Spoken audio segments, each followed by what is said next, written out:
বিসমিল্লাহির রহমানির রহিম। বাংলাদেশি সংগ্রামরত ছাত্রছাত্রী জনতা এবং দেশপ্রেমিক দেশে বিদেশে যে যেখানে আছেন, আসসালামু আলাইকুম। কারণ বাংলাদেশ সেনাবাহিনীর কোনো মানুষ তো স্বাধীনতার বিরুদ্ধে এবং জনগণের বিরুদ্ধে, ছাত্রদের বিরুদ্ধে গুলি চালাতে পারে না। তারপরে দেখুন, আজকে জেনারেল ওয়াকার মনে করেছিলাম ভদ্র মানুষ, স্বল্পভাষী মানুষ। আসলে স্বল্পভাষী মানুষ, চুপচাপ মানুষ যে কত বড় শয়তান হতে পারে তার আরেকটা উদাহরণ পাওয়া গেল। স্বৈরাচারী শেখ হাসিনার আত্মীয় হয়ে সে আজকে বাংলাদেশের জনতার, ছাত্র জনতা এবং স্বাধীনতার বুকের উপর গুলি চালিয়েছে। এটা কোনোভাবেই মার্জনীয় নয় এবং জাতীয় আদালতে জেনারেল ওয়াকার এবং কমান্ডে থাকা যেই সকল সেনাবাহিনীর সদস্যরা গুলি ছুড়েছে এবং এইসব ইউনিটের অধিনায়ক যারা, তাদের সকলের নাম বের করে করে তাদের ওই সময় কারা কারা কোথায় ছিল এটা বের করে সবার কঠিন বিচার হবে। এই তথাকথিত সাংঘাতিকরা তৈরি করতে পারে না। দুঃখজনক হলো সত্যি যে কেলকাটার বাঙালি ছেলেমেয়েরা খুব সুন্দর সুন্দর ভিডিও করছে এবং সত্য কথা তুলে ধরে বাঙালি ছাত্র জনতার প্রশংসা করে এবং স্বৈরাচারী শেখ হাসিনার সমালোচনা করে, তার যেই ভয়ঙ্কর চরিত্রের সমালোচনা করে তারা সুন্দর সুন্দর ভিডিও বানাচ্ছে, সারা পৃথিবীতে ছড়িয়ে গেছে।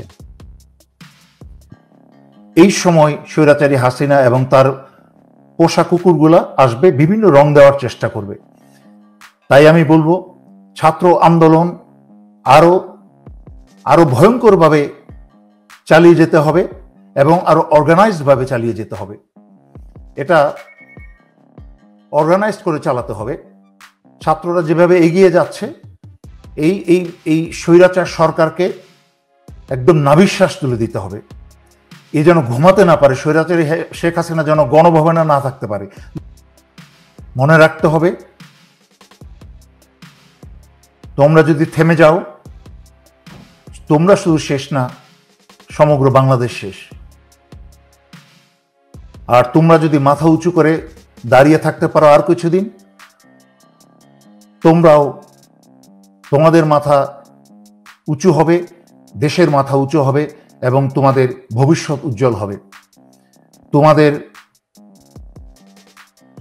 বাবারা মানে তোমার দাদারা, নানারা কিন্তু অনেকেই দেশ স্বাধীন করে দিয়ে গেছে। সেই স্বাধীনতা কিন্তু মোটামুটি গত 15 বছর আগ পর্যন্ত কিন্তু তোমরা উপভোগ করেছো। তখন হয়তো তোমরা ছোট ছিলে, বোঝো নাই, যারা আজকে বিশ্ববিদ্যালয়ে পড়ছো। কিন্তু তোমরা স্বাধীনতাটাকে তোমরা নিশ্চিত করে ধরে নিয়েছিলে যে স্বাধীনতাটা হচ্ছে একটা ফর গ্র্যান্টেড।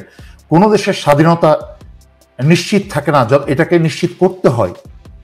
সেই দায়িত্বটা যদি এইভাবে দলে দলে বুক খুলে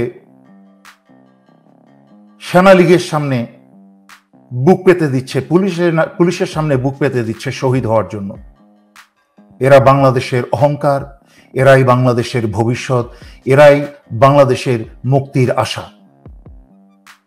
সুতরাং আমি জানি হাসিনা, পুলিশ এবং সেনা লীগ চাপিয়ে আন্দোলনকে কিছুটা দমিয়ে দিয়েছে। যারা বোঝেন না তাদেরকে ব্যাখ্যা করছি, এটা কিন্তু বিএনপির আন্দোলন না যে সকালবেলা হ্যানকারেঙ্গা ত্যানকারেঙ্গা আওয়াজ দিয়ে সন্ধ্যার সময় সবাইকে চলেন বাড়ি চলে যাই, সন্ধ্যার সময় আন্দোলন বাদ দিয়ে বাড়ি চলে গেল। এগুলো অনেক আগে ব্যাখ্যা করেছি, এগুলোর ব্যাখ্যা করার বা সমালোচনা করার সময় নেই। আদেশে জনতার বুকে, স্বাধীনতার বুকে গুলি চালানোর কারণে এবং এই স্বৈরাচারী জেনারেল ওয়াকারের আমলেই কিন্তু বাংলাদেশের শান্তি রক্ষা থেকে এখন বঞ্চিত হবে বাংলাদেশের সশস্ত্র বাহিনীর সাধারণ দরিদ্র পরিবারের আশা জুনিয়র অফিসার এবং সৈনিকগণ, যারা সেনাবাহিনীর সামান্য বেতনে ঘর কোনো রকমে চালাতো। কারণ সেনাবাহিনী, শেখ হাসিনার জেনারেলরা তো ঘুষ খেয়ে পেট মোটা করেছে, সাধারণ সৈনিকরা কিন্তু কোনো পয়সা সরকারের হাসিনার কাছে কোনো পয়সা করে কিছু পায় নাই। তারা ওই সামান্য হালাল বেতন দিয়েই তারা সংসার চালাতো। এবং তাদের একটাই আশা যে একবার জাতিসংঘ মিশনে যাবে, তার থেকে 5, 7, 10 লাখ টাকা পাবে, পেয়ে অবসরের পরে একটা ব্যবসা বাণিজ্য বা কিছু একটা করবে। সেই স্বপ্নটাও কিন্তু এই জেনারেল ওয়াকার স্বৈরাচারী শেখ হাসিনার দেশ বিরোধী, জনতা বিরোধী অবৈধ আদেশ শুনে সেই স্বপ্নটাও নষ্ট করে দিল। সুতরাং আমি বলবো, এখন সশস্ত্র বাহিনীর সকল পদবীর সৈনিকের, এরা বাংলাদেশের, স্বাধীন বাংলাদেশের দেশপ্রেমিক কোনো সশস্ত্র বাহিনীর পরিবার না, এবং তারা জনতার এবং স্বাধীনতার বুকে গুলি চালিয়েছে। সুতরাং জনগণ তার বিচার করবেই, বিচার নিজ হাতে তুলে নেবে। যতক্ষণ পর্যন্ত দেশ স্বাধীন না হয়, যতক্ষণ পর্যন্ত সশস্ত্র বাহিনী স্বৈরাচারী হাসিনার বিরুদ্ধে গিয়ে তাকে কান ধরে প্রধানমন্ত্রিত্ব থেকে দূরে সরায় যদি বিচারের দায়িত্ব না নেয়, এই বাংলাদেশের জনতা সশস্ত্র বাহিনীকে মাফ করবে না। যেই ভয়ঙ্কর কাজ করলো, কত কনফিডেন্সের সাথে, আমি এত অপরাধের পরেও, সশস্ত্র বাহিনীর এত অপরাধের পরেও কত কনফিডেন্সের সাথে আমি বলেছিলাম এই সশস্ত্র বাহিনী গুলি চালাবে না, কিন্তু শেষ পর্যন্ত গুলি চালালোই। কার বুকে চালালো? কার বুকে গুলি চালালো? আসলে গুলিটা চালালো কিন্তু, আর ধরা খেলে তো জনতার হাতে ধরা খেলে তো খেলোই। আর যেহেতু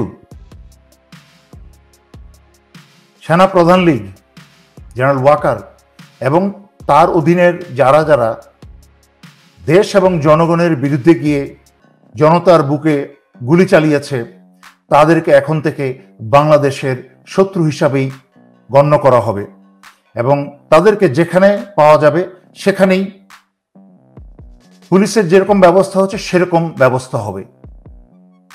আমি কল্পনাও করতে পারি নাই এই সেনাবাহিনী বাংলাদেশের জনতার উপরে গুলি চালাবে কোনো একটা অবৈধ সরকারের, একটা খুনি সরকারের, একটা ব্যাংকচোর ভোটচোর সরকারের নির্দেশে। এই সশস্ত্র বাহিনীর, বাংলাদেশের নির্লজ্জ বেহায়া সশস্ত্র বাহিনীর কিভাবে এম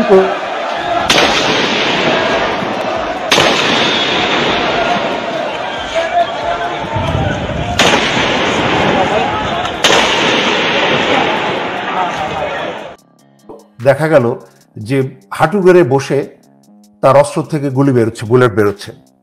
কার বিরুদ্ধে? বাংলাদেশের তরুণ ছাত্র ছাত্রীদের বুকে এবং মাথায় গুলি চালাচ্ছে। কিন্তু যেই প্রজন্ম এই ভয়ঙ্কর রকম আক্রমণের মাধ্যমে, যেই প্রজন্মের সৃষ্টি স্বৈরাচারী শেখ হাসিনা করল, এই প্রজন্মকে কিন্তু সিংহ বানিয়ে দিল।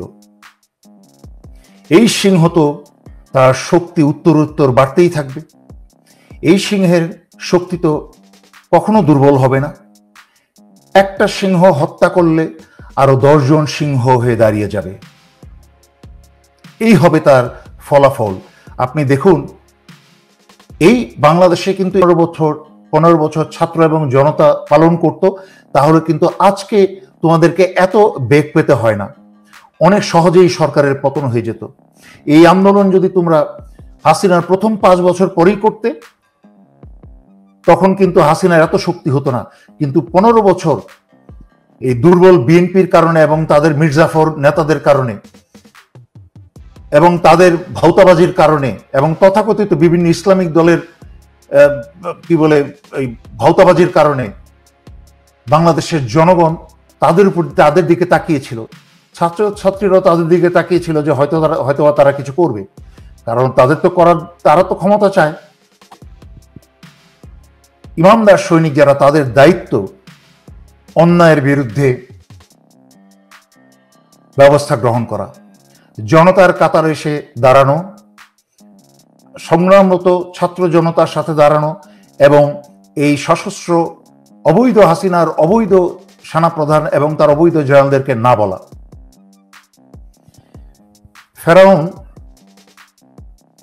ফেরাউন আদেশ দিয়েছিল যে কোনো পুত্র সন্তান জন্ম হলেই যেন তাকে হত্যা করে, আর স্বৈরাচারী শেখ হাসিনা তার চেয়েও জঘন্য কাজ করেছে। পুত্র এবং নারী সন্তান জন্ম হওয়ার পরে মা বাবার কোলে, বড় ভাই বোনের কোলে আদরে মায়া মমতায় লালন করে যখন একটু বড় হয়েছে, গভীর মায়া মমতা একটা সম্পর্ক হয়েছে, ঠিক তখন স্বৈরাচারী শেখ হাসিনা ওই বয়সের তরুণ ছেলে মেয়েগুলার জীবন কেড়ে। দুনিয়া সৃষ্টির পর থেকে বিলিয়ন্স অ্যান্ড ট্রিলিয়ন্স অফ লোক এসেছে এবং চলে গেছে। কত বড় বড় চ্যাম্পিয়ন আসছে তার কোনো খবরও কেউ জানে না। 2, 4 জন 5 জন 10 জনের মানুষের নাম ইতিহাসে আছে, বাকি কারোর খবরও নাই কত বড় বড় চ্যাম্পিয়ন ছিল। আর এই সশস্ত্র বাহিনী মনে করে তারা অপরিহার্য। এই ঘটনার পর থেকে জাতিসংঘ একবারে কিন্তু সমগ্র শান্তিরক্ষী, বাংলাদেশের শান্তিরক্ষী বাহিনী একবারে ফেরত পাঠিয়ে দিবে না, বাতিল করে দিবে না। আস্তে আস্তে এদের সংখ্যা কমিয়ে অন্য দেশকে ওই দায়িত্বগুলো দিয়ে দিবে এবং আস্তে আস্তে সংখ্যা কমাতে থাকবে। এবং ধন্যবাদ বর্তমান সশস্ত্র বাহিনীর সকল সদস্যকে, ধন্যবাদ এরকম একটা কাপুরুষ, চরিত্রহীন, দেশবিরোধী সেনাপ্রধান। এই ছাত্ররা কিন্তু কোনো রাজনীতি করে না, কোনো রাজনৈতিক দলের না। তা হাসিনা এবং সাংঘাতিকরা, হাসিনার পোষা কুকুর সাংঘাতিকগুলা যতই রং লাগানোর চেষ্টা করুক না কেন, এবং এখন কিছুটা দমন করেছে আপাত দৃষ্টিতে, এই দমনের সুযোগ নিয়ে কিন্তু স্বৈরাচারী হাসিনা, তার পোষা কুকুর সাংঘাতিক লীগ এবং তথাকথিত এই কি বলে এটাকে বিশ্লেষকরা বিভিন্ন মিডিয়াতে এসে তারা কিন্তু এই বিভিন্ন কালার দিবে, ইতিমধ্যে কালার দেওয়ার চেষ্টা করেছে। তাদেরকে জামাত, তাদেরকে শিবির বানিয়েছে, বিদেশি শক্তি, বিদেশি টাকা পয়সা, এই ডায়রিয়া মাউথ থেকে কথা বেরিয়েছে। এটা বাংলাদেশের মানুষ তো দূরে আছেই, বাংলাদেশের মানুষ তো দূরের কথা, এখন ভারতের বিভিন্ন সুন্দর সুন্দর মিডিয়া তৈরি হচ্ছে।